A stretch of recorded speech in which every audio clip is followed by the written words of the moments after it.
اللہ تعالیٰ فرمائے کہ اے ابلیس، تجھ کو کون امر باعث ہوا کہ سجدہ کرنے والے میں شامل ہوا؟ تجھ کو کون امر باعث ہوا؟ باعث مطلب اتنا کون سا بھید کی بات تم کو معلوم تھی؟ کون سا شک تھا؟ تو اللہ کا حکم کو انکار کرنا۔ تجھ کو کون امر باعث ہوا کہ تو سجدہ کرنے والوں میں شامل نہ ہوا؟ کہنے لگا کہ میں ایسا نہیں کہ بشر کو سجدہ کروں۔ بشر مطلب کیا ہے؟ انسان جو مٹی سے بنا ہوا ہے۔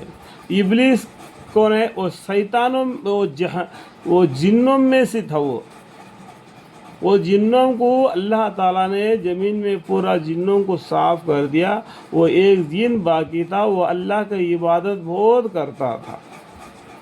کرتا تھا اس کا نام ابلیس کہا دیا قرآن میں۔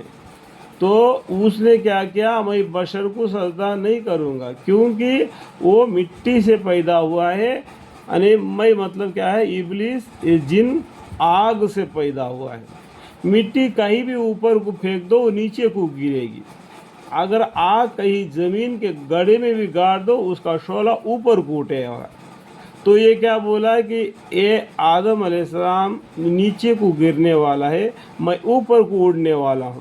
اس طریقے سے اپنے آدم علیہ السلام نے بھید گھمنڈ پیدا کر لیا۔ کہنے لگے کہ میں ایسا نہیں کہ بشر کو سجدہ کروں، جس کو آپ نے بجتی ہوئی مٹی سے جو کہ سڑے ہوئے گارے کے بنی ہے پیدا کیا ہے۔ اس طریقے سے اس کا دل کے اندر جو شک سا اس نے ظاہری کر دیا۔ ارشاد ہوا کہ تو اس آسمان سے نکل، کیونکہ یہاں پر بھید بھاؤ نہیں، بالکل پاک صاف دل ہوتا ہے جیسا کہ فرشتوں کا دل ہے۔ وہ اللہ کے پلک جھپکنے برابر بھی وہ نافرمانی نہیں کرتے۔ تو اسے ارشاد ہوا کیوں اللہ کی طرف سے کہ تو اس آسمان سے نکل، کیونکہ بے شک تو مردود ہو گیا۔ مردود یہاں پر تیسرا نام کیا ہے؟ مردود۔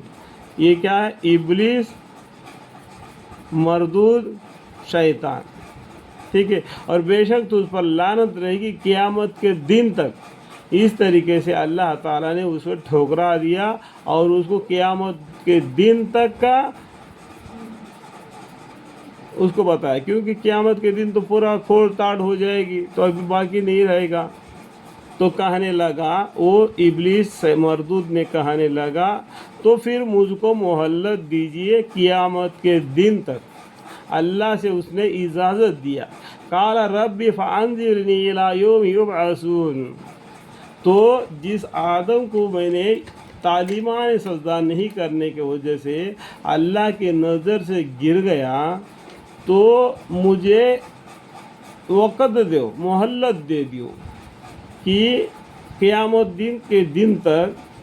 اس کے آگے ارشاد ہوا کہ تجھ کو معین وقت یعنی بالکل قریب قیامت تک کے لیے تم کو مہلت دیا جا رہا ہے اللہ کی طرف سے۔ تاریخ تک مہلت دی گئی۔ کہنے لگا جب یہ مردود کہنے لگا کہ اے میرے رب، بسبب اس کے کہ آپ نے مجھے گمراہ کیا ہے۔ یہ آدم علیہ السلام کے سامنے سجدہ کرنے کا تعظیمانی سجدہ نہیں، عبادت کا سجدہ سمجھ کر اس نے کیا کیا؟ سجدہ نہیں کیا۔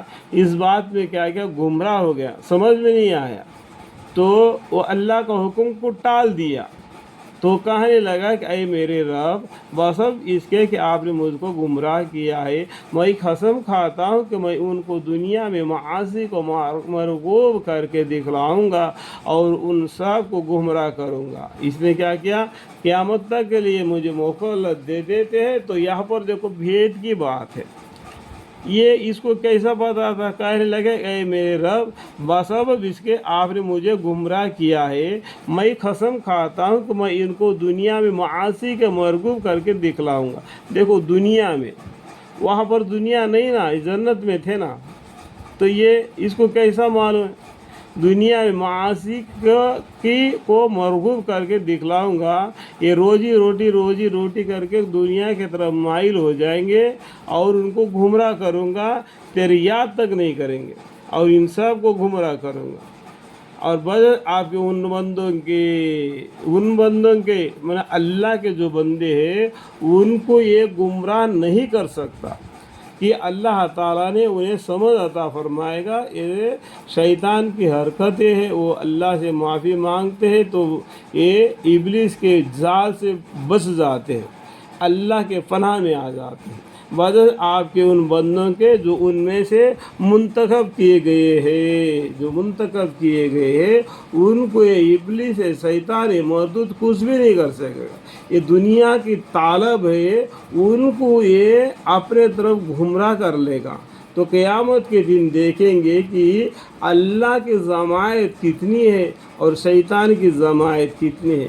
شیطان کی جماعت کو شیطان کو پوچھ کو جہنم کو بھر دیں گے اللہ تعالیٰ، اور متقی لوگ پرہیزگار لوگ جو اللہ کے بندے ہیں ان کو اللہ تعالیٰ اپنی جنت دے دے گا.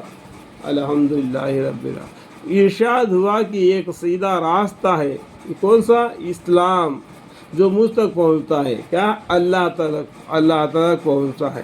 ابھی 4 راستے آ گئے، وہ 4 راستے میں سے ایک راستہ جنت کی طرف جائے گا اور تینوں راستے جہنم کی طرف جائیں گے. ان راستے کی طرف شیطان بلا دیتا ہے. تو شیطان کا راستہ، وہ تینوں راستوں کو چھوڑ کر جو اہدنا صراط المستقیم ہے اللہ کا راستہ، اس کو اختیار کریں گے تو اللہ تک پہنچیں گے، یعنی دین اسلام کو. ان الدین عند اللہ الاسلام. قال ھذا صراط علیہ مستقیم. ارشاد ہوا کہ ایک سیدھا راستہ ہے جو مجھ تک پہنچتا ہے. اللہم اغفر لی. اس پر کے اندر کچھ بھید کی بات ہے، ہم آگے بڑھ کر بات نہیں کر سکتے کیونکہ اللہ کی مرضی وہی تھی تو اللہ کی جو چاہت ہے وہی ہوگا. ہم اب کون ہیں؟ اللہ کے تجویز میں کچھ اور سوچیں تو جو کچھ بھی ہوتا ہے اللہ کے طرف سے ہوتا ہے. اتنا بھروسہ اللہ کے اوپر کر دینا اور اپنے گناہوں کو معافی مانگتے رہنا. اللہم اغفر لی.